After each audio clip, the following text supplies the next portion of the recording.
माता की। भारत माता की।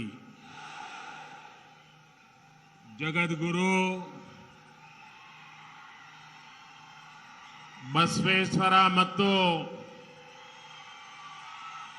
ಶಿವ ಶರಣ ಭೂಮಿಗೆ ನನ್ನ ನಮಸ್ಕಾರಗಳು।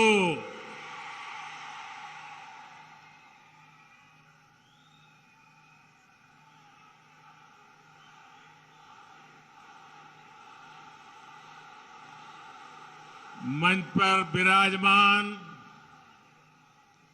कर्नाटक के लोकप्रिय मुख्यमंत्री श्रीमान मोमाई जी, हमारे सांसदगण, भारतीय जनता पार्टी के सभी वरिष्ठ नेतागण, इस चुनाव में आप सबने जिनको विधायक बनाने का निर्णय कर लिया है, ऐसे सभी मेरे उम्मीदवार और विशाल संख्या में पधारे हुए मेरे प्यारे भाइयों बहनों, साथियों, ये मेरा सौभाग्य है कि इस विधानसभा चुनाव में मेरी इस यात्रा की शुरुआत बीदर से हो रही है। भगवान बसवेश्वरा के आशीर्वाद और आप सभी के स्नेह ने मुझे हमेशा आपके लिए काम करने की ताकत दी है। कर्नाटकदा किरीटा, बीदर का आशीर्वाद मुझे तब भी मिला था जब मैं प्रधानमंत्री पद का उम्मीदवार बना था। मैं बीदर कलबुर्गी रेलवे लाइन के लोकार्पण के लिए भी आपके बीच आया था। समय के साथ बीदर के लोगों का अपनापन लगातार बढ़ता ही जा रहा है। आज इतनी बड़ी संख्या में यहां आकर आपने पूरे देश को संदेश दे दिया है, ई बारिया निर्धारा बहुमतदा बीजेपी सरकार। कर्नाटका का ये चुनाव केवल 5 वर्ष के लिए सरकार बनाने मात्र का चुनाव नहीं है। ये कर्नाटका को देश में नंबर 1 राज्य बनाने का चुनाव है। ये विकसित भारत के लिए कर्नाटका की बड़ी भूमिका तय करने वाला चुनाव है। और भारत विकसित तभी होगा जब कर्नाटका का कोना कोना विकसित होगा। विकसित कर्नाटका यानी कर्नाटका के हर अंचल का संतुलित विकास। विकसित कर्नाटका यानी राज्य में विकास के ढेर सारे ग्रोथ सेंटर्स। कर्नाटका की जनता अब अपने इस सपने से पीछे नहीं हटना चाहती। मैं जानता हूं आप सब एक ऐसा कर्नाटका चाहते हैं जहां हाईवे और एक्सप्रेसवे का विस्तार होता रहे। आप एक ऐसा कर्नाटका चाहते हैं जहां मेट्रो की सुविधा और ज्यादा जिलों तक हो। आप एक ऐसा कर्नाटका चाहते हैं जहां अधिक संख्या में वंदे भारत जैसी आधुनिक ट्रेनें चले। आप एक ऐसा कर्नाटका चाहते हैं जहां हर खेत में सिंचाई की आधुनिक सुविधाएं हो। पिछले 5 वर्षों में सामान्य मानवी ने कर्नाटका में विकास की जो रफ्तार देखी है, उसके बाद वो रुकना नहीं चाहते और आपके इस सपने को पूरा करने का बीड़ा बीजेपी ने उठाया है। साथियों, कर्नाटका को देश का नंबर 1 राज्य बनाने के लिए यहां डबल इंजन सरकार का बने रहना बहुत जरूरी है। जब केंद्र की बीजेपी सरकार और राज्य की बीजेपी सरकार की डबल शक्ति लगेगी तो कर्नाटका को नंबर 1 बनने से कोई नहीं रोक पाएगा। डबल इंजन सरकार से जो फायदा होता है, उसका एक उदाहरण कर्नाटका में आया विदेशी निवेश है। भाजपा सरकार की वजह से देश में विदेशी निवेश में रिकॉर्ड बढ़ोतरी हुई है। इसकी वजह से कर्नाटका में भी रिकॉर्ड विदेशी निवेश आया है। कांग्रेस की सरकार में हर साल 30,000 करोड़ रुपए के आसपास विदेशी निवेश कर्नाटका में आता था।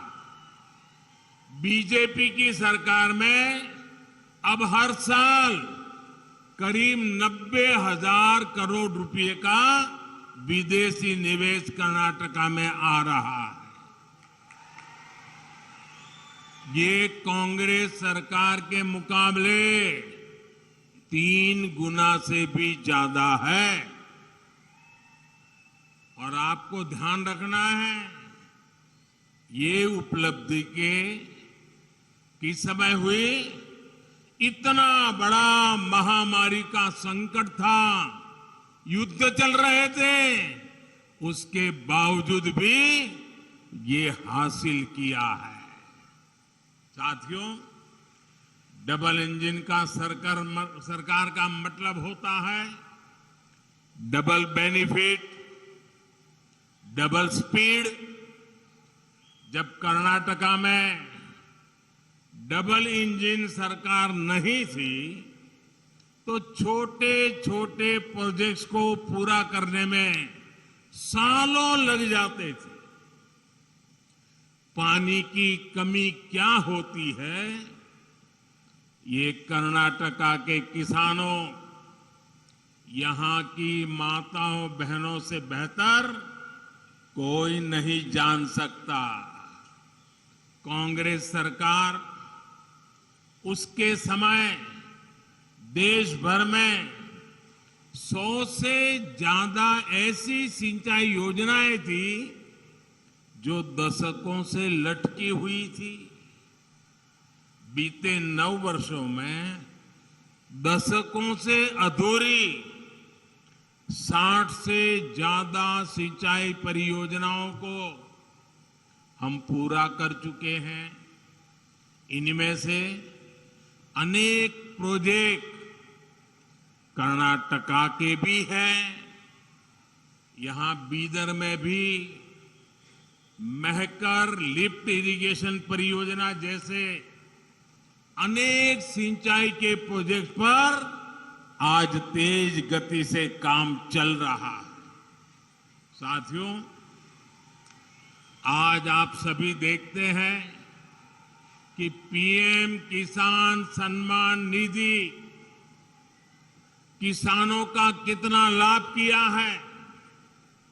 अब छोटे छोटे खर्चे के लिए किसानों को यहां वहां भटकना नहीं पड़ता। लेकिन मैं आज आपको एक और बात बताना चाहता हूं।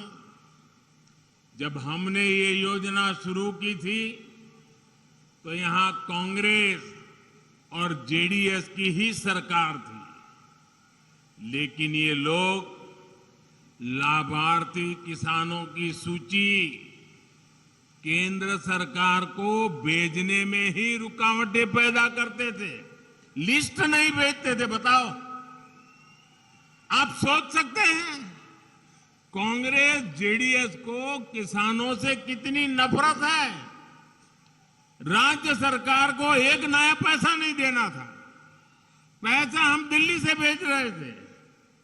उनको तकलीफ ये थी कि बीच में कोई कटकी नहीं हो रही है, माल खाने को मिल नहीं रहा है, ये सीधा उनके बैंक खाते में जा रहा है, इसलिए लिस्ट ही नहीं देते थे। साथियों, जब कर्नाटका में भाजपा की सरकार यहां आई तो उसने यहां के लाखों किसानों के नाम केंद्र की हमारी सरकार को भेजे। आज उसी वजह से यहां के लाखों किसानों को पीएम किसान सम्मान निधि के पैसे मिल रहे हैं। इतना ही नहीं, केंद्र सरकार ने अगर हर किसान के लिए 6,000 रुपया भेजे तो यहां की भाजपा सरकार ने उसमें 4,000 रुपया और जोड़ दिए, यानी किसानों को और ज्यादा मदद। मुझे खुशी है कि पीएम किसान सम्मान निधि का लाभ कर्नाटका के लगभग 60 लाख किसानों को मिला है। उन्हें केंद्र और राज्य सरकार से मिलाकर 18,000 करोड़ रुपए मिले हैं, जिसमें से लगभग 400 करोड़ रुपए तो यहां बीदर के किसानों को दिए गए हैं। आप जरा याद कीजिए कि कैसे कांग्रेस की सरकार भोले भाले किसानों को हर चुनाव के पहले कर्ज माफी के नाम पर धोखा देती थी। चुनाव से ठीक पहले वो किसानों के कर्ज माफी का ड्रामा करने लग जाते थे और कर्ज माफी धरती पर कभी उतरती नहीं थी। ये इन्होंने छत्तीसगढ़ में वादा किया, राजस्थान में वादा किया, अभी तक किसानों के खाते में कुछ गया नहीं है। और जो जाता था वो भी उनकी पार्टी से जुड़े हुए कुछ ही किसानों को जाता था। ऐसे किसान जिनका बैंक में खाता हो, जिन्होंने बैंक से लोन लिया हो, उन्हीं के नसीब में ये कुछ दाना पानी डाल देते थे।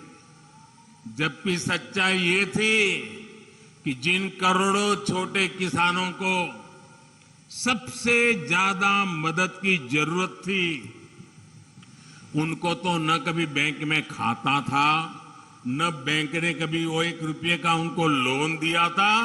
वो तो बेचारे बाहर से, बाजार में से, साहूकार के पास से महंगे ब्याज से कर्ज उठाते थे और कर्ज माफी का फायदा उनको तो कभी नसीब ही नहीं होता था।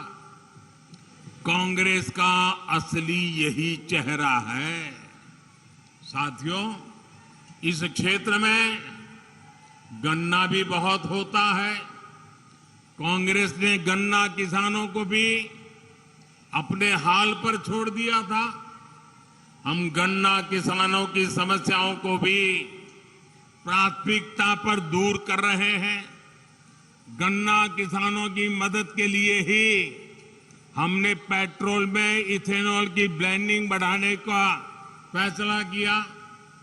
आज देश पेट्रोल में 20% इथेनॉल ब्लेंडिंग की तरफ तेजी से आगे बढ़ रहा है।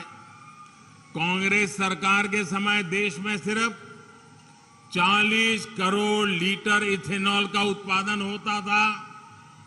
अब हमारी सरकार में इथेनॉल का उत्पादन बढ़कर 400 करोड़ लीटर से भी ज्यादा का हो गया है।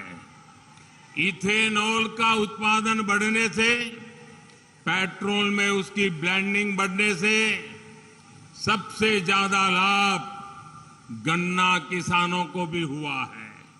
इस बजट में हमारी सरकार ने गन्ना किसानों के हित में एक और बड़ा फैसला लिया है। हमने गन्ना कोऑपरेटिव्स को यूपीए सरकार ने जो चूना लगाया था 10,000 करोड़ का चूना, हमने इस बजट के अंदर उस 10,000 का जो उन पर चूना लगाया था वो भी माफ कर दिया। हमने उसकी राहत भी दे दी। इसका भी लाभ देश के गन्ना किसानों को मिलेगा। हमारी सरकार ने मिलेट्स, श्री अन्न को अंतर्राष्ट्रीय बाजार तक पहुंचाने का भी अभियान चलाया है। हमारे यहां तो ज्वार की रोटी आप लोगों को बहुत पसंद है, घर घर में खाई जाती है। ये ज्वार और उसकी रोटी जब दुनिया के कोने कोने में पहुंचेगी तो उसका भी लाभ यहां के किसानों को होगा। साथियों, गरीब की तकलीफ कांग्रेस को कभी समझ नहीं आई। उन्होंने गरीबी देखी नहीं है। और कांग्रेस वो दल है जो विकास में भी राजनीति करती है, रोड़े अटकाती है, नकारात्मकता में भरी पड़ी है। इसका एक उदाहरण गरीबों को पक्के घर देने की योजना भी है। ये योजना तो 2019 से भी पहले से चल रही थी, लेकिन जब तक कर्नाटका में कांग्रेस की सरकार रही उसने गरीबों के घर बनाने की स्पीड धीमी कर दी। गरीबों के साथ कांग्रेस इस अत्याचार को बीजेपी सरकार ने ही रोका। डबल इंजन की सरकार बनने के बाद हमने यहां घर बनाने की स्पीड को और तेज किया। देखते ही देखते 9 लाख के आसपास पक्के घर मिलना गरीबों को तय हुआ। इस योजना के तहत करीब 30,000 घर यही बीदर में ही बन रहे हैं। 30,000 घर आप कल्पना कर सकते हैं। और इनमें से हर घर कई कई लाख रुपए का, और वो भी हम घर महिलाओं के नाम पर करते हैं। यानी भाजपा की डबल इंजन सरकार ने यहां बीदर में ही 30,000 बहनों को, जिनके घर की कीमत लाखों में है, 30,000 बहनों को लखपति दीदी बना दिया है। साथियों, हमारे देश में गांवों के घरों में नल से पानी ना आने की वजह से भी माताओं, बहनों, बेटियों ने दशकों तक बहुत कष्ट उठाया है। भाजपा की सरकार ने उन्हें इस तकलीफ से मुक्ति दिलाने के लिए ही हर घर जल योजना शुरू की। आज देश भर में 9 करोड़ नए परिवारों को पाइप कनेक्शन से जोड़ा जा चुका है। यहां कर्नाटका के भी 40 लाख से ज्यादा परिवारों को अब नल से जल मिलने लगा है। साथियों, शौचालय के अभाव में, गैस कनेक्शन के अभाव में, अच्छे इलाज के अभाव में सबसे अधिक परेशानी हमारी माताएं बहनों को ही होती है। गरीब परिवारों की बहनों की सूद कांग्रेस ने इतने दशकों तक कभी नहीं ली, लेकिन आपका ये बेटा दिल्ली में बैठा है। करोड़ों माताओं बहनों के बैंक अकाउंट बीजेपी ने खुलवाए, उसमें सरकारी मदद डायरेक्ट पहुंचे ये व्यवस्था बीजेपी ने की। बहनों को बिना गारंटी मुद्रा लोन मिले ये व्यवस्था बीजेपी सरकार ने की। गरीब मां को अपने परिवार के लिए राशन की चिंता न करनी पड़े, इसके लिए मुफ्त राशन का प्रबंध बीजेपी सरकार ने किया। दूसरे शहरों में भी फ्री रेशन मिल सके, इसके लिए one nation one ration card भी बीजेपी सरकार ने दिया। हमारे बंजारा साथी, उनकी भी सूद कांग्रेस ने कभी नहीं ली। ये बीजेपी सरकार है जिसने उन्हें प्रॉपर्टी का अधिकार दिया, उन्हें विकास के अवसरों से जोड़ा।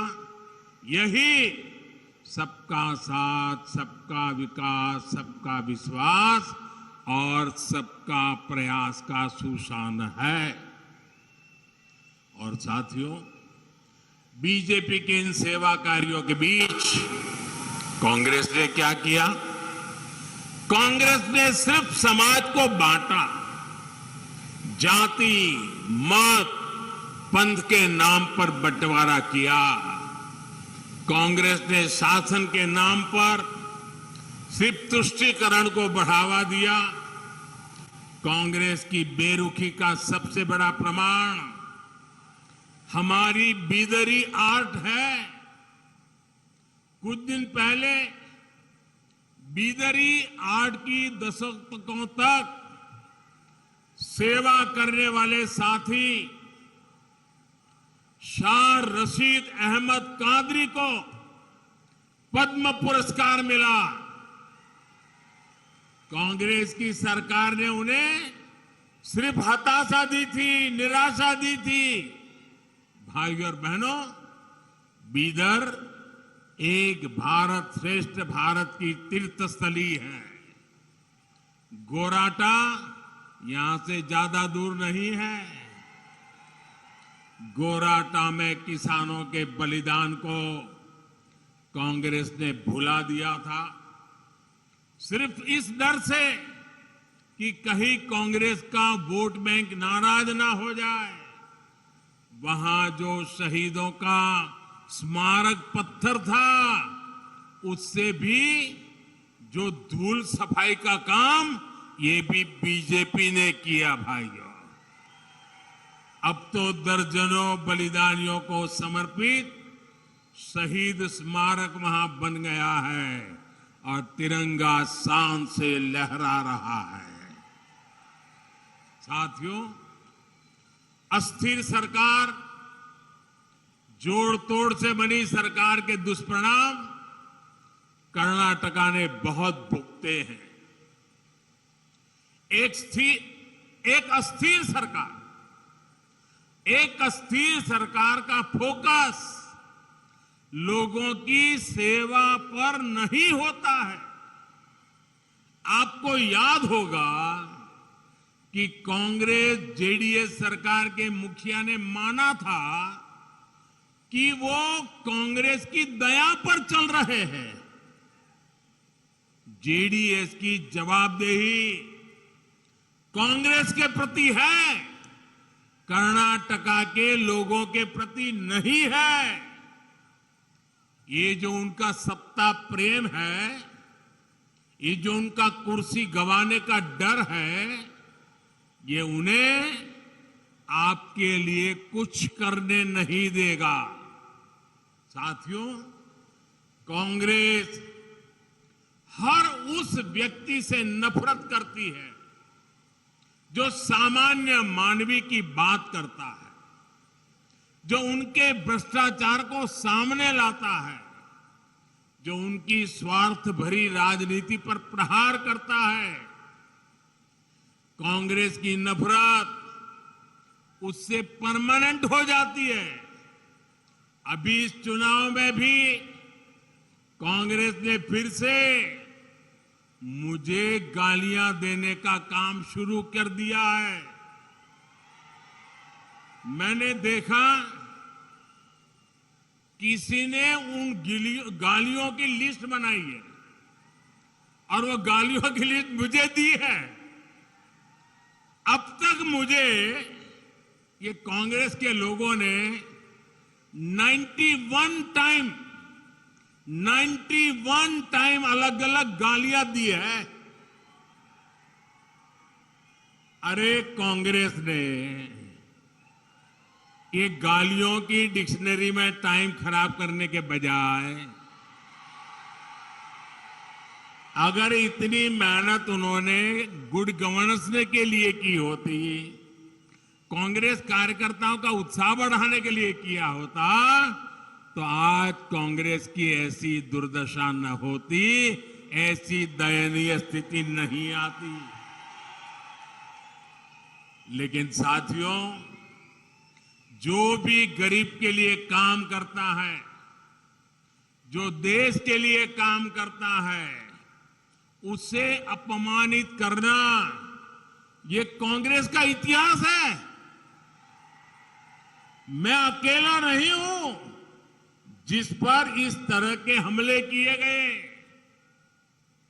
आपको मालूम है, पिछले चुनाव में चौकीदार चोर चलाया, फिर आगे बढ़ गए मोदी चोर चलाया, फिर पूरा ओबीसी समाज चोर है चलाया, और अभी तो चुनाव की शुरुआत हुई कर्नाटका में, और मेरे लिंगायत भाइयों बहनों को भी चोर कहने की हिम्मत कर दी।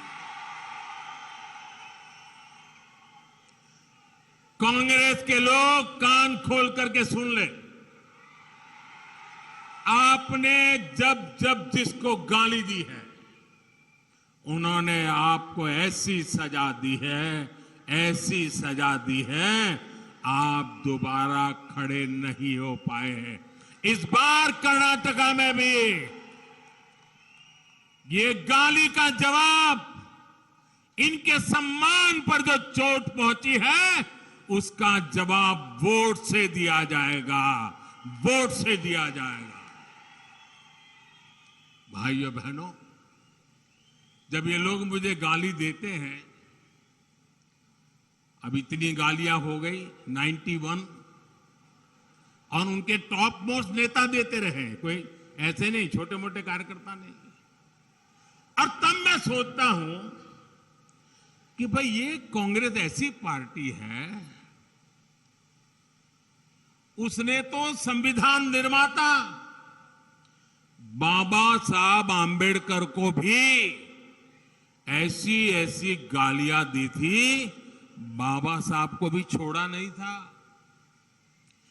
एक बार खुद बाबा साहब ने सार्वजनिक तौर पर विस्तार से बताया था कि कांग्रेस उन्हें बार बार गालियां देती है।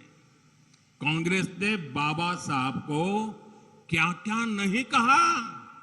कांग्रेस बाबा साहब को राक्षस, राष्ट्रद्रोही, दगाबाज दोस्त, आप सुनकर के हैरान हो जाएंगे। उस जमाने में बाबा साहब जैसे महापुरुष को कांग्रेस ने ऐसी ऐसी गालियां दी थी। कितने ही अपमानजनक शब्दों से वो आए दिन बाबा साहब को अपमानित करते थे। आज भी हम लोग देखते हैं कि कांग्रेस कैसे वीर सावरकर जी को गालियां देती रहती है। कांग्रेस ने देश के जिन महान सपूतों को गालियां दी है, बड़े से बड़े महापुरुष, उनकी गालियों के शिकार हुए हैं। और जब ये सब मैं देखता हूं तो मुझे लगता है चलिए कांग्रेस भी मुझे इतना उन लोगों की तरह सम्मान देती है जो उन्होंने बाबा साहब आंबेडकर को दिया, जो उन्होंने वीर सावरकर को दिया, वैसी ही गालियां मोदी को दे रहे हैं। अब बाबा साहब वीर सावरकर की तरह अगर वो मोदी को गाली देते हैं तो मैं तो इसे उपहार मानता हूं। और कांग्रेस गाली देने में समय बर्बाद करती रहेगी, मैं जनता जनार्दन की सेवा में अपने आप को खपाता रहूंगा। दिन रात काम करूंगा, ज्यादा काम करूंगा। आपके आशीर्वाद से सारी गालियां मिट्टी में मिल जाएगी दोस्तों, सारी गालियां मिट्टी में मिल जाएगी।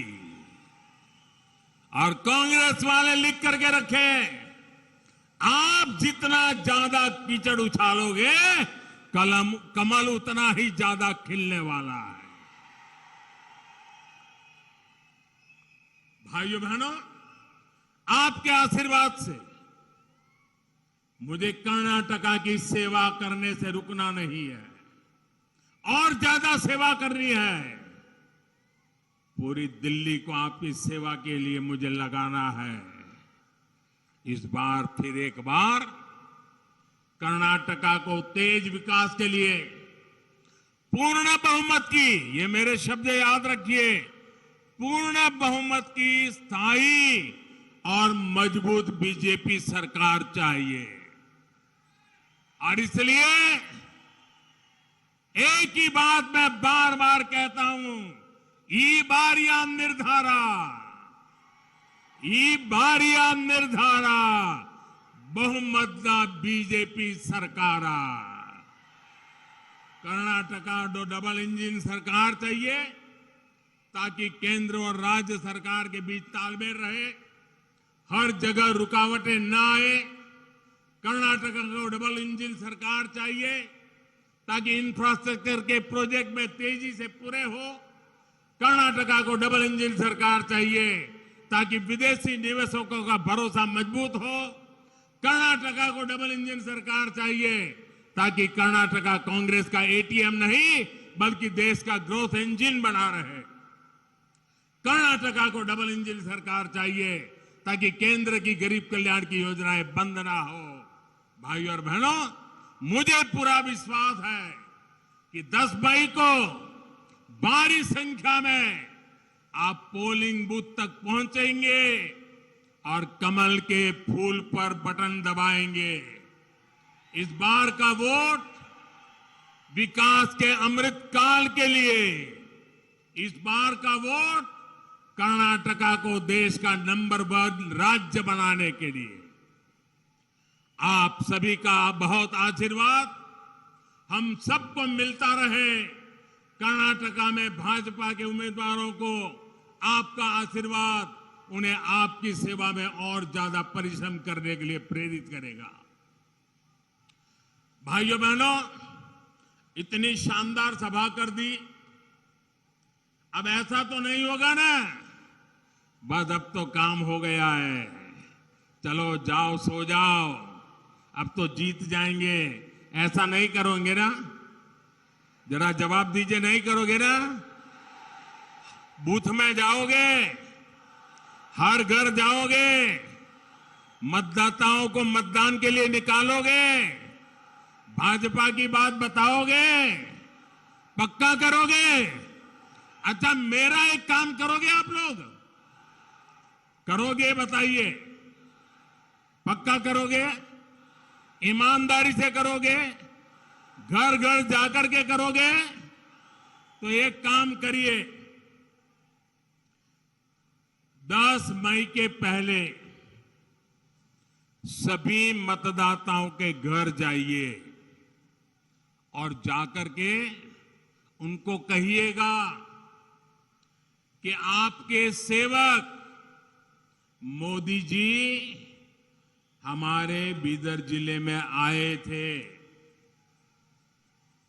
और आपके सेवक मोदी जी ने आपको नमस्कार कहा है। ये मेरे नमस्कार उनको पहुंचाओगे? हर माता बहनों को पहुंचाओगे? मेरे नमस्कार अगर पहुंचाओगे ना तो मुझे उनके आशीर्वाद मिल जाएंगे और उनके आशीर्वाद से मेरी ऊर्जा इतनी बढ़ जाती है कि मैं दिन रात और ज्यादा काम कर सकता हूं। और इसलिए मेरे लिए आपको ये काम करना है, हर घर जाकर के कहना है कि आपका सेवक मोदी आया था, मोदी ने आपको नमस्कार कहा है। बहुत बहुत धन्यवाद।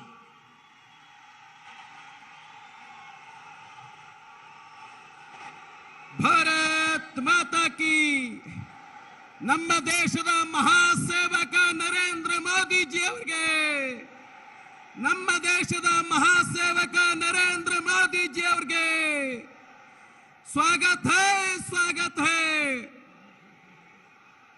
स्वागत है स्वागत है। धन्यवाद धन्यवाद मोदी जी, धन्यवाद धन्यवाद धन्यवाद धन्यवाद धन्यवाद। जोराಗಿ ಹೇಳಬೇಕು, ಧನ್ಯವಾದ ಧನ್ಯವಾದ। ಭಾರತ್ ಮಾತಾ ಕಿ। ಹೆಚ್ಚಿನ ವಿಡಿಯೋಗಳಿಗೆ ಪ್ರತಿಧ್ವನಿ ಯೂಟ್ಯೂಬ್ ಚಾನೆಲ್ ಸಬ್ಸ್ಕ್ರೈಬ್ ಮಾಡಿ, ಬೆಲ್ ಐಕಾನ್ ಕ್ಲಿಕ್ ಮಾಡಿ।